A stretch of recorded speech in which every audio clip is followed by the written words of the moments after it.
Hello everyone, welcome to Aaru's healthy lifestyle. என்னோட name ஆர்த்திங்க. இன்றைக்கி வந்து நம்ம ரொம்பவே சூப்பரான ஒரு ஹெல்த்தியான வரகு அரிசியில் சிக்கன் பிரியாணி எப்படி பண்ணுறதுன்னு தான் பார்க்க போகிறோம். இது லஞ்சுக்கு ரொம்பவே சூப்பரான ஒரு ரெசிபிங்க. அதுக்கு முன்னாடி நான் கொஞ்சம் பேசலான்ட்டு இருக்கேன்.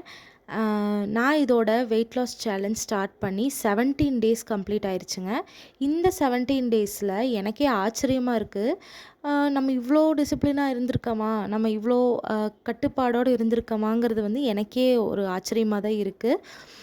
ஏன்னா இந்த 17 டேஸ் வந்து நான் வந்து பயங்கர சுகர் அடிக்ட்டுங்க. ஸ்வீட்ஸு, கேக்கு, சாக்லேட்ஸு இதெல்லாம் பயங்கரமாக சாப்பிடுவேன். பட் வந்து இந்த 17 டேஸில் நோ சுகர் தாங்க. ஒரு ட்ராப் சுகர் கூட நான் எடுத்துக்கல. நான் அதுக்கு பதிலாக இந்த ஃப்ரூட்ஸு, டேட்ஸு, எனக்கு கிரேவிங்ஸ் இருக்கிற மாதிரி இருந்தால் இந்த மாதிரி தான் நான் எடுத்துக்குவேனே தவிர்த்து, அதுவுமே ரொம்ப கிடையாது. டேட்ஸுனாலுமே ஒரு 2 டேட்ஸ் 3 டேட்ஸ் அவ்வளோதாங்க. அதுக்கு மேலே நான் எக்ஸஸாக போனதே கிடையாது. எனக்கே ஆச்சரியமாக இருக்குது. இதுக்கு முன்னாடி நான் டயட் இருந்திருக்குங்க. பிஃபோர் செகண்ட் ப்ரெக்னென்சிக்கு முன்னாடி. அப்போல்லாம் பார்த்திங்கன்னா எனக்கு பெருசாக இந்த இப்படி தான் இருக்கணுமா, இப்படி தான் டிசிப்ளினாக சாப்பிட்ணுமா, ஹெல்த்தியாக எப்படி சாப்பிட்ணும்னு சத்தியமாக தெரியாது. பட்னி இருந்திருக்கேன். பட்னி இருந்து வெயிட்டை குறைச்சிருக்கேன். பட் அது வந்து அன்ஹெல்திங்கிறது வந்துட்டு எனக்கு இப்போ தான் நான் ரியலைஸ் பண்ணேன். ஸோ இதில் நிறையா இருக்குது. சாப்பிட்றது மட்டும் இல்லாமல் நம்ம உடல் ஒர்க் அவுட்ஸ் பண்ணுறது இதிலலாம் நிறையா இருக்குது. வெயிட் லாஸுங்கிறது இது எல்லாமே கலந்தது தான் அப்படிங்கிறது வந்து எனக்கு இப்போ தான் வந்து நான் ரியலைஸ் பண்ணேன். ஸோ இன்னும் என்னால் ஒர்க் அவுட்ஸ் எல்லாம் எதுவுமே பண்ண முடியலங்க. ஆனால் அந்த ஒர்க் அவுட்ஸ் பண்ணாமே இந்த 17 டேஸில் 4.2 கேஜிஸ் வந்து நான் ரெடியூஸ் பண்ணியிருக்கேன். அதுவும் இல்லாமல் ஸ்டார்டிங் வந்து நம்மளோட வாட்டர் வெயிட் வந்து சீக்கிரமாக கம்மியாயிருங்க. அது எல்லாத்துக்குமே அப்படி தான்.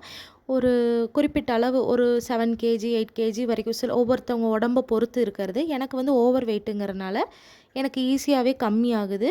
அண்ட் இதுக்கு மேலே எனக்கு கம்மியாகிறது தான் வந்து கொஞ்சம் கஷ்டம்னு நான் நினைக்கிறேன். பட் இருந்தாலும் நம்ம இதை ஃபாலோ பண்ணோம் அப்படின்னா நம்மளுக்கு நல்ல ரிசல்ட் இருக்குது. அண்ட் ஆல்சோ வந்து எனக்கு ரொம்பவே ஹாப்பியாக இருக்குங்க. எனக்கு என்ன சொல்கிறது, நம்ம இவ்வளோ கரெக்டாக இருந்திருக்கோமா. ஏன்னா நான் இப்போ கிடையாது, நான் 3 மந்த்ஸ் பிஃபோர்லேருந்தே டயட் இருக்கலாம்னு நினச்சிட்டே தான் இருப்பேன். பட் என்னால் முடியாது. எப்படியும் சாப்பிட்ருவேன். எல்லாமே வாங்கி வச்சுருவேன். ஃப்ரூட்ஸு, வெஜிடபிள்ஸ் எல்லாமே வாங்கி வச்சிருவேன். பட் அந்த ஃப்ரூட்ஸ் எல்லாம் எடுத்து வெளியே போடுற மாதிரி தான் இருக்கும். ஏன்னா அந்தளவுக்கு அதை சாப்பிட்றதுக்கு எனக்கு ஒரு மென்டாலிட்டி இல்லை. அந்த அளவுக்கு தான் இருந்தேன். இதுவே ஒரு கேக்கு அது இதுனா டக்கு டக்குன்னு எடுத்து சாப்பிடுவேன். அந்த மாதிரி தான் இருந்தேன். பட் எனக்கு இது ரொம்பவே ஆச்சரியமாக இருக்குது. அதுக்கு எல்லாமே காரணம் நீங்கள் தான். ஏன்னா உங்களோட மோட்டிவேஷ்னல் என் வீடியோஸை நிறையா பேர் பார்க்குறாங்க. ஸோ அதனால் உங்களுக்கு வந்து நான் வந்து உண்மையாக இருக்கணுங்கிறது நான் ஆசைப்பட்றேன். ரெகுலராக கண்டிப்பாக நான் வந்து இந்த 100 டேஸ் சேலஞ்சை வந்து கண்டிப்பாக நான் கம்ப்ளீட் பண்ணி காமிப்பேன். ஸோ வந்து அதுக்கு உங்களோட சப்போர்ட் எனக்கு தேவை. ஸோ சப்போர்ட் பண்ணுங்கள். Thank you so much. பை.